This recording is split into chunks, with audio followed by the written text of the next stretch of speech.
Mga viewers, hindi nasiyahan sa pinakitang kilig episode 410 ng Jumcar. Bago ko ipagpatuloy ang maiksing reaction video na ito, hiling ko lang natapusin ang panunood nito para malaman ang nilalaman nito, at kung bago ka pa lang sa munting channel na ito, paki-subscribe para lagi kang updated sa video ng mga kalingap. At pakisuportahan natin ang ama ng kalingap na si Val Santos Matubang, Ate Edna Vlog at si Kalingap Rab. Isang mapagpalang araw sa inyong lahat mga kalingap. Maraming nagsasabi na bitin daw ang episode 410 dahil hindi naman daw masyadong nakakakilig dahil puro pasil lang naman daw ang ginawa ng Jumcar at walang nakakakilig na eksena. Maraming ang nag-abang na viewer sa Jumcar pero hindi daw sila kinilig sa mga eksena nila.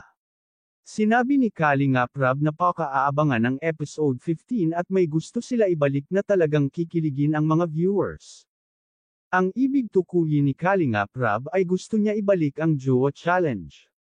Dito sa Jowa Challenge na magaganap, tiyak na kikiligin kayong lahat. Dahil pumayag din naman ang mga magulang ni Carla sa ganyan eksena. Dahil malapit naman na mag-18 si Carla at Jowa Challenge lang naman. At alam naman ng mga magulang ni Carla na hindi totoo ang lahat at ito ay pampa-good vibes lang sa mga viewers. Huwag tayong mag-alala at ang pakay pa rin ng mga kalingap ay ang pagtulong sa mahirap, kumbaga singit lang ang ganitong eksena at paminsan-minsan lang para matanggal ang stress ng mga viewers. Kaya sa susunod na mga episode pakaabangan ang nilang pasabog sa Jumcar.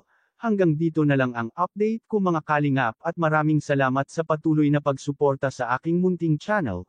Maraming salamat at God bless sa inyong lahat.